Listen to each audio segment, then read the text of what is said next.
Okay, this is the rocking body, or Rocky 5 as I like to call it.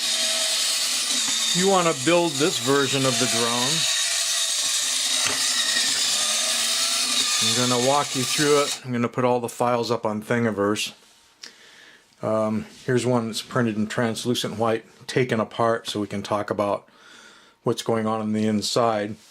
But basically there are 11 STL files, and a couple of them, like the legs and the feet and clips, you'll print 2 of.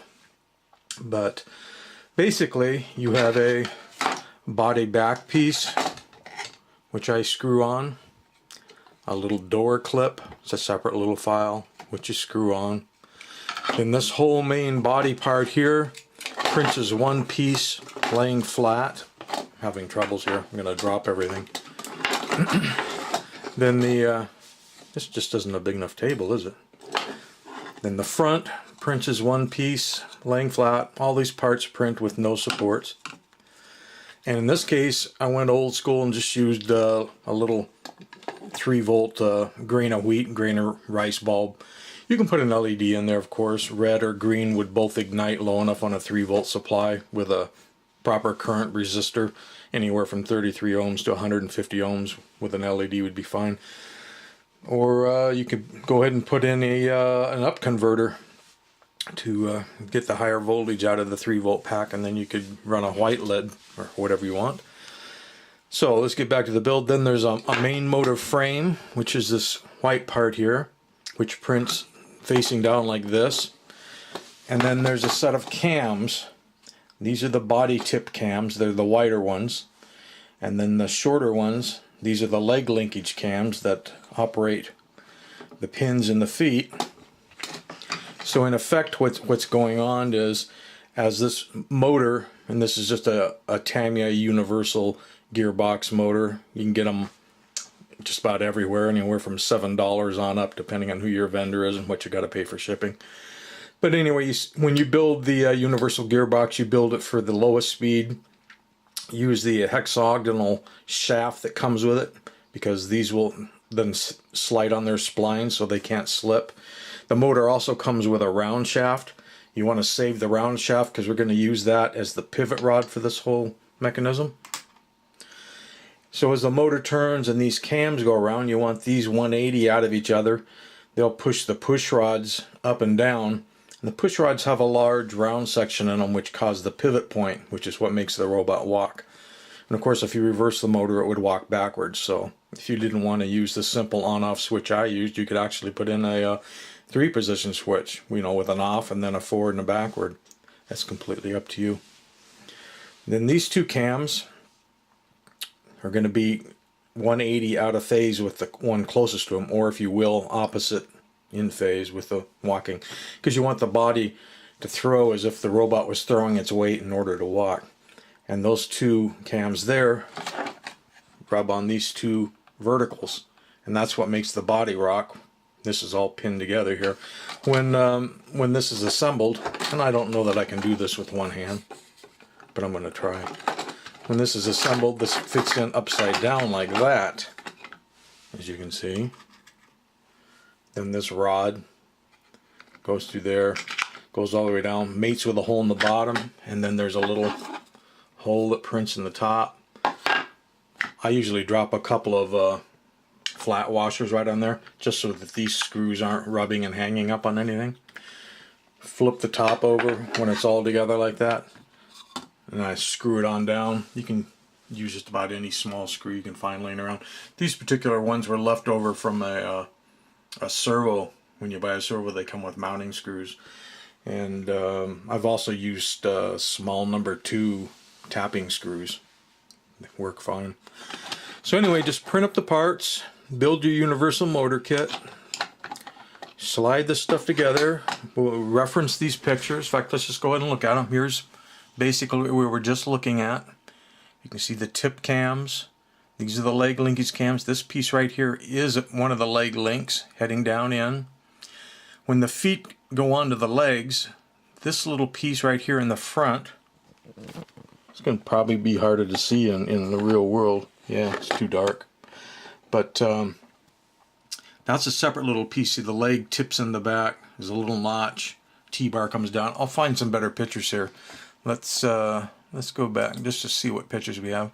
Okay, this is just showing the motor on there without the legs. There's just the motor bracket, showing what it will look like from different angles. There's the bits. This little T-bar right here lifts out. So when the leg pin fits in there and drops down in the front, and then you glue the T-bar down, that then holds the leg and the feet together. But the feet need to be able to pivot in order for the robot to walk without falling over.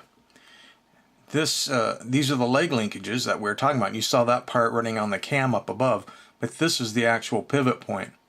This is actually part of a full 360 circle, but there was no reason to print the full 360 circle of a particular diameter when it's only going to contact, in a certain point. So let's pull back here and see what other pictures we have. Okay, we saw those. We saw that. Okay, here I'm holding the mechanism. You can see how the feet would be free to pivot this way, but not the other way, so it can walk. Here's basically all of the parts laid out. So you have your leg linkage, your leg linkage cams, your body tip cams, the feet, and they already have the little T pieces setting in them. Back latch, back, body front, main body, motor frame, 2 legs, and there's the universal gearbox. I think there's another picture here of this whole same setup, yeah. And an assembled robot in the back. There it is sitting on my Persa. At the time it was the MK2 when I built this for scale. And these are the way I laid the parts out so I could print it in the least number of passes. I put the main body, 2 feet and 2 legs, and you can see how they're oriented. If you orient them this way, you don't need to use any supports or anything. And then did the front, and the leg linkage and the cams, and the little battery door closer.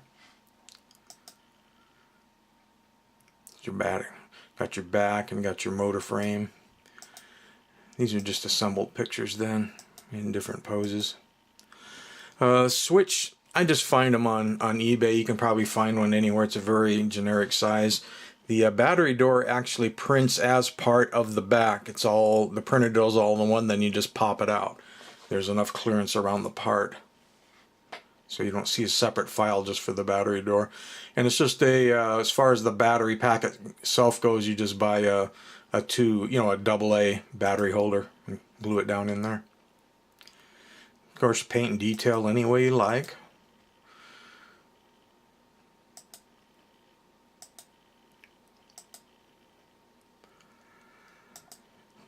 And there we have the back. You can see the battery holder just sits in there and glued it in. That's, other than the little light in the front, it's the only thing that's glued in the whole kit. Here was a mod that I made later, because normally when the wires come off the motor, if you just run them back, because the motor is twitching in there, eventually your wires are going to break off your motor mount. So I modified the motor frame part to have a place where you could run the wires through twice. You can either cable tie them, or you can glue them, or you can just wrap them through twice like I did there. But that'll forms a strain relief for the motor. Here it is all laid out again. So you've got motor, wires, strain relief. You can bring everything down to the switch and make all your solder connections over there out of the way. Although there's plenty of room in there for adding other things. This is the back of the frames. It's got overspray on it from when I painted the feet. The motor's facing down. The motor comes with the mounting screws too, by the way, all the hardware you need. So you use the same screws that come with the kit to bolt the motor to the frame. Remember, it's on the back side, it all flips over.